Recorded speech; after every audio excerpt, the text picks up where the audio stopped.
Hello, everyone. It is Misha Green, DC and digital editor, and I'm so happy to be back on AFRO Live with all of you and with these amazing human beings. My boss, Reverend Dorothy Bulware, as well as Marvin Doc Cheatham and now, Peter, let me make sure I'm saying that. Should I say PK similar for the purposes of your writing, or can we call you Peter today? Oh, PK, I like it. Preacher's Kid. That's my nickname now. Oh, I love it. Are you also a preacher's kid? No. But that's what I found out. Yeah. I love that. I am a PK, so it resonates with me in a major way. Well, anyway, these are all amazing people. PK is a writer for us at the AFRO and has been writing on food deserts. And we know, for all those that don't know, everything that Doc does for the community. He's a busy guy and does so much. But today we're talking about food deserts because that is something that we know in a major way affects the Black community, especially in Baltimore and DC, which is who we've been writing and reporting about most. So I guess without further ado, first of all, how are you all doing today? Doing great as always. Praise the Lord, waking. I'm awake. Fantastic. Awesome. Great to hear. Thank you so much for taking the time to be with us today. And thanks to all of those who are tuning in. I guess I just want to hop right on in and ask, what is a food desert? What is the definition of a food desert? You're going to have to direct these questions here because it's all or nothing. Look, I believe it. I want both PK and Doc to answer if possible. So why don't we start with Doc? Well, I would say there are four basic categories that Johns Hopkins University and the Baltimore City Health Department have considered in determining whether it is a food desert or not. Probably the most important thing related to Baltimore City is that the distance from someone's home to the food market. And in Baltimore City, which is an urban area, the distance is 1/4 of a mile, as opposed to what the USDA has is 1 mile. But that's really for basically dealing with a rural area as opposed to an urban area. We're an urban area, and so it's 1/4 of a mile. There is no food area or shopping area in your immediate area. That there's a poverty rate related to the income that you have or don't have. So there are general guidelines, but the main thing is that within 1/4 of a mile there is no food market. I think that's like an overview of what it is. I could be more specific, but the 1/4 of a mile and being in an area where you don't have transportation, you don't have access to a car, and you're basically considered in the low income poverty level. Thank you for that explanation. PK, is there anything else you'd like to add? No, I mean, doing this article in the series, which for the Afro-American, opened my eyes, and it really is an impact of the structural inequities what we have in urban America, and the same inequities you find in rural America. The food desert problem hasn't got better; it has even got worse in a lot of regards. Supermarkets are so fundamental to human existence and to communities that these, just the fact that you don't have like these supermarkets in Doc Cheatham's neighborhood in Western District and the Eastwood Sandtown. You have a problem even under the shadows of Johns Hopkins in East Baltimore and Cherry Hill in South Baltimore. These are all up and coming, vibrant communities that have found themselves in these like deserts, and to have deserts in America, which we're the world's richest country, is a national disgrace. I mean, these supermarkets, Walmart will make it in Africa or Carrefour, but in the United States, I was talking to Mr. President Wilson, Morgan State. He's opening a Lidl, and he got that, and that's a German group. I mean, Doc is talking about Aldi to bring that into the area. these are German companies that seem to be much more attuned to American needs than our own Giant or Safeway, or even the monopoly that owns Shoppers, the $38 billion food distributors, United National Food Inc. It is a big problem, and it's one that's being faced in, Senate. Mark Warner is a Virginia Democrat. Senator Warner and Capito are putting out a bill to deal with the food deserts, which they have a major problem in Appalachia as much as you have in there. So it's a problem that's structural, and it has to be dealt with. And there are a lot of good people like Jamie Dimon of JP Morgan, Goldman Sachs CEO. These people, and even Joe Haskins of Harbor Bank. So there's like good news. It's just getting the information. It's just bridging that information gap so the opportunity gap can get narrower. I'm going to have And a sign that says "Just breathe," so that we All can, right, because we only got a few few minutes. minutes. Yeah. Doc, I'm gonna take you back to an event from last weekend, and the statement I heard was, "We don't see you, no vote." It came out of well, your mouth. it came out of my mouth. We had to understand very clearly 25% of the people in Baltimore City live in a food desert. We were at an event where 21 men were being recognized for their contributions to Baltimore City in a general area. Was honored that I was one of the 21 men that received an award. The speaker for the day was a candidate for governor for the state of Maryland, Mr. Moore. And Mr. Moore had taken the liberty upon himself to introduce two elected officials that had endorsed his candidacy, those being Antonio Hayes, our state senator for the 40th district, and Mr. Ampry, who is a delegate for the 40th district. He introduced both of them, but he made what I consider to be the error in saying that not only were they supporting him, but the Western District and Sandtown. So when I got and had the opportunity to receive my award, I felt it was incumbent upon me to kind of put things straight. That while Mr. Moore did mention concerns about food deserts, I wanted him and others to know, including the senator and the delegate, and those others that are going to hear me, that my community is saying very strongly that if you can't find the time and energy to help us get a food market, most of them are running for re-election next year or running for election, and we're telling them very clearly, you can't see fit to help us, you get no vote from us. And I think that's what we have to do more in Baltimore City. Stop electing friends because they're your friends, your fraternity brother, your sorority sister. But we need to vote or not vote on the basis upon that which they do. And right now, we've gone almost 7 years with no food market. So I told them very clearly, you don't support us, you get no vote. I hear you. It was very clear. There was no way to misunderstand it. Peter, you've been working on this project, securing the bag for the AFRO, which is a solutions journalism granted project.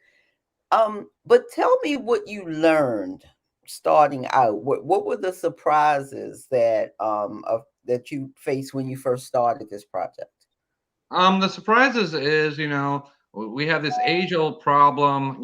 People have been talking about it at Johns Hopkins about food deserts, and then, the lack of, real interest. I mean, not even interest. People are interested, but the disconnect between the high level and the mid-level people on dealing with this issue, because it's not only the food deserts opportunities. This is where growth is in America, in urban America. We see it in hiring. We see it in economic growth. So not having a food desert, you know, you not having a supermarket, you don't have the wealth in the community. Without the wealth in the community, you don't have the people to hire. And Baltimore is booming in one way with Port Covington and Kevin Plank and the new startups. People are moving from unaffordable places like Silicon Valley, places where they can't afford in DC and New York, to Baltimore to live. There's a really nice, healthy culture there that's not getting out.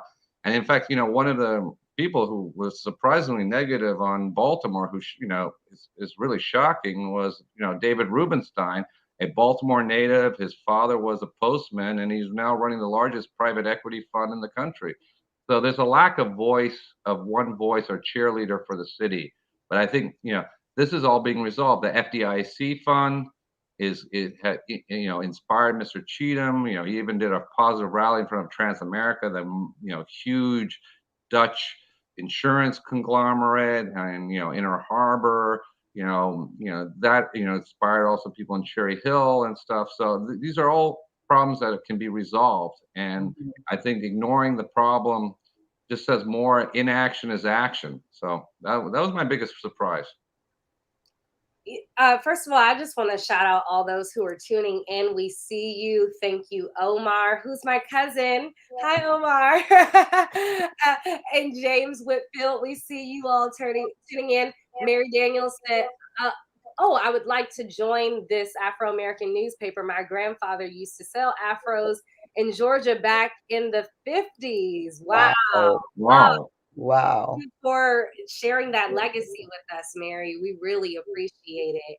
And yes, join. You can join by going to subs@afro.com or www.afro.com and become a subscriber and a member. You'll get our legacy edition, which is what Mary's grandfather delivered in the 50s, as well as all of our online programming from our website, as you see, to our newsletters and tons of other fun things that you get when you're a member. Like a few weeks ago, we had a giveaway for a comedy show for members. So it's worth being a member, and we really appreciate all those who are supporting us and with us, and encourage your village to do the same. Byron, we see you. Thanks for tuning in as well.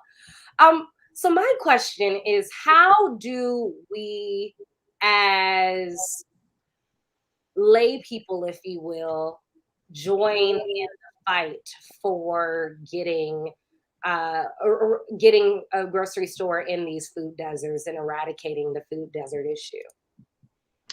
Well, I'm hasten to say we are very excited. We have an event, a press conference, a rally, and a petition drive taking place on Saturday, November the 20th at 12 noon. We are having basically a press conference to let the press know that we have, taken control of two pieces of land on Monroe Street and McKean, where we would like to have the food market, which is a half a block up the street from where the food market used to be. And we have invited candidates that are running, as well as elected officials, to come to this event. It's a free event. It's in the park and playground that the community built. The same community that's trying to get a food market. The same community that the city of Baltimore has approved us bringing in the state of Maryland, the first Black area skateboard park. We got $650,000 to build a skateboard park. Now we're trying to get a food market. Next Saturday, the November the 20th at 12 noon at 1515 McKean Avenue. That's in West Baltimore. Better known is the Freddie Gray area. But we are having a major press conference and rally, and we invite you to come. I'm hearing somebody talking. I think it was just somehow an echo of you, Doc.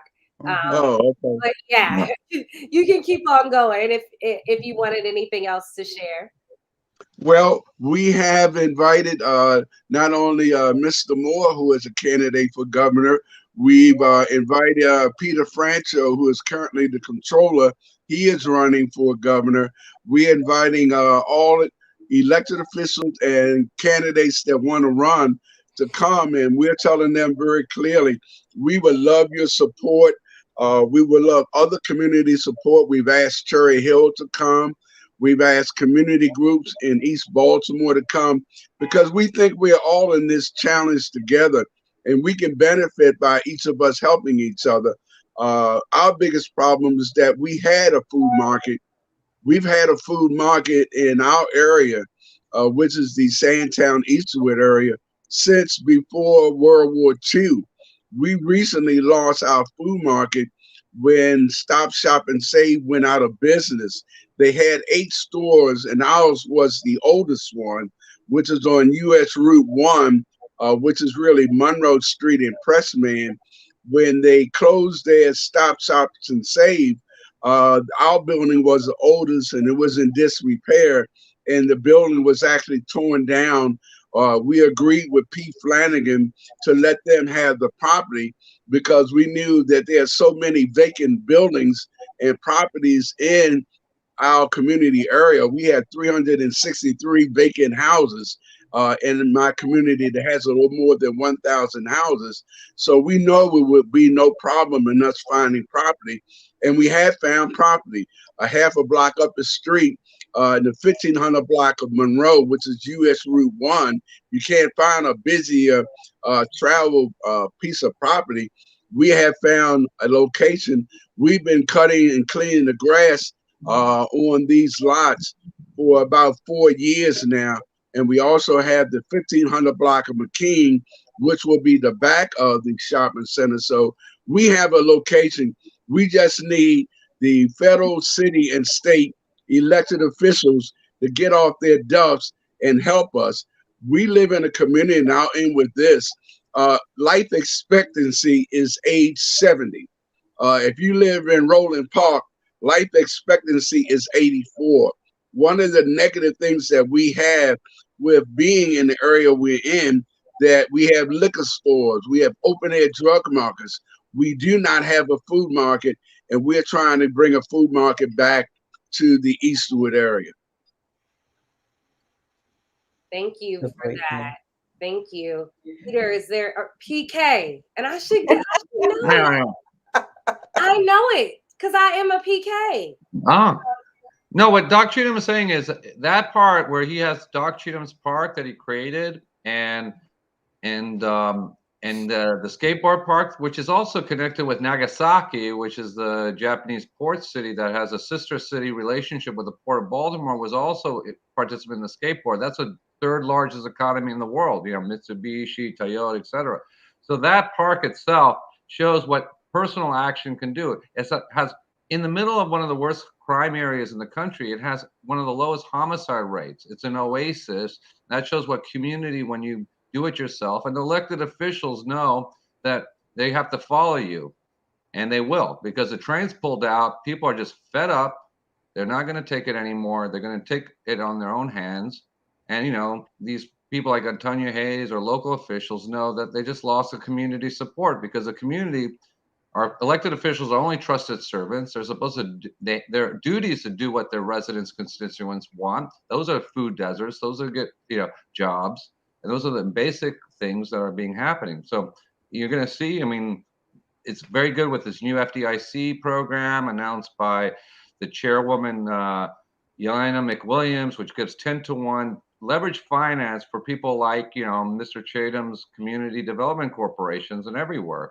This is solving. That's why Joe Haskins met with Mr. Cheatham. It's an important program, and that's private capital for private needs. These supermarkets will and are profitable.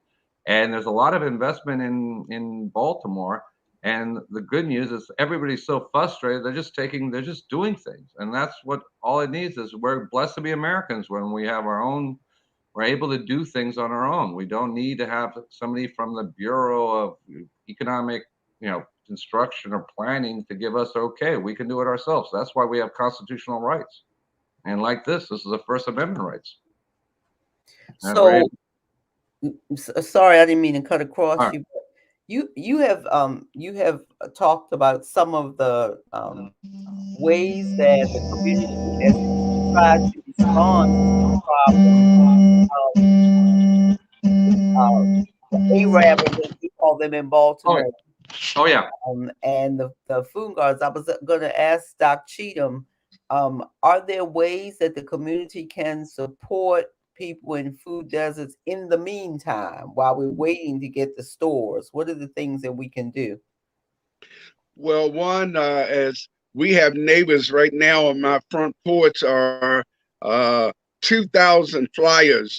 And so, of course, the neighbors can help us. The next couple of days, we're passing out flyers throughout the neighborhood to let people know that this may be a project for the Easterwood Sandtown community, but it can benefit other communities so they can see how we're going about this. We're not experts, so we're all learning in this process, but they can also realize that this may be a savings for your community. 3 years ago, we had 16 homicides just in my community.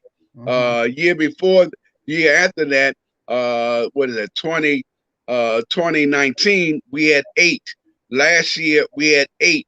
Right now, this year we only have 2 homicides. A part of that positive thing is what we're doing in our community. We have over 60 lots that we cut and clean. So we get the community to be real active and let them know when we get this food market back, this will be their food market. So we need you to support it. We need you not to steal from it. We don't need the problem of what they alleged that happened at Target, that they had problems because folks were stealing. Folks got to understand, not having a food market has made a real challenge to my community.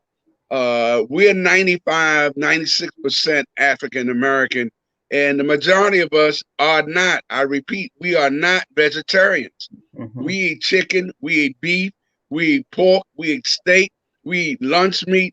So giving us a box of fruits and vegetables is very much welcome, but we don't live on just fruits and vegetables. We eat other things. We eat seafood, we eat fish, we eat crabs, we eat crab legs.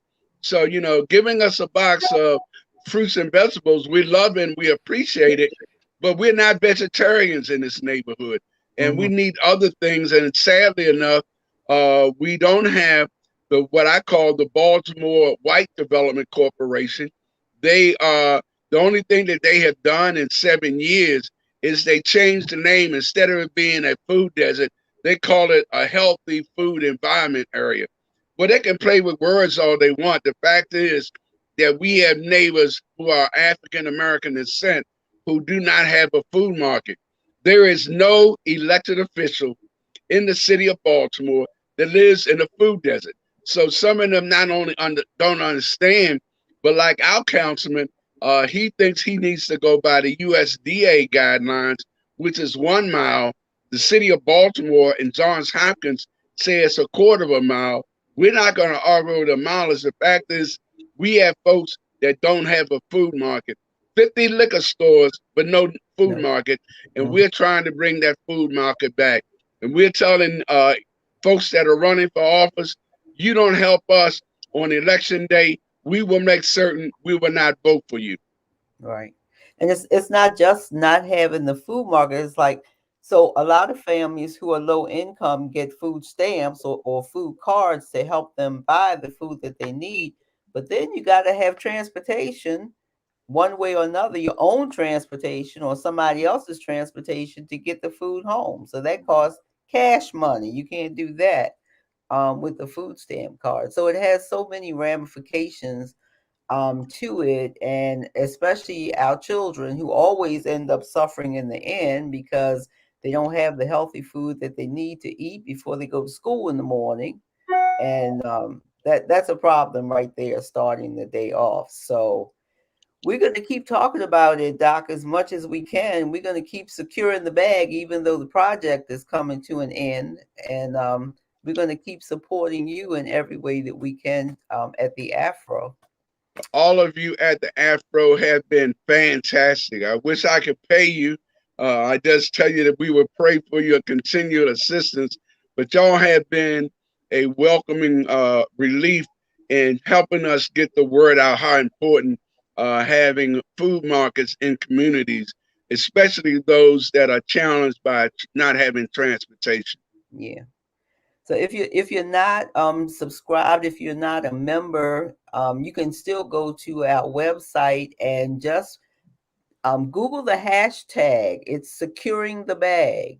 And if you put that in, you're pretty much going to see all the stories and all the videos that Peter has written and the people he has interviewed, and watch the progress of this project and then watch as we go forward. Misha? Yes, make sure you tune in to all that we have going on at the AFRO. And as Rev said, check out our all of the stories that we've done thus far, specifically on this issue. As I always say, sharing is caring. So share those articles that you find. Share this stream. It will exist as long as Facebook and YouTube exists. And so we know that our communities need to know about this. As some people commented earlier, they didn't even know that this issue was what it was and how it's truly affecting us, and including affecting our life expectancies. And that's a real problem that we don't want to have any longer. And so if that's the case, share, share, share.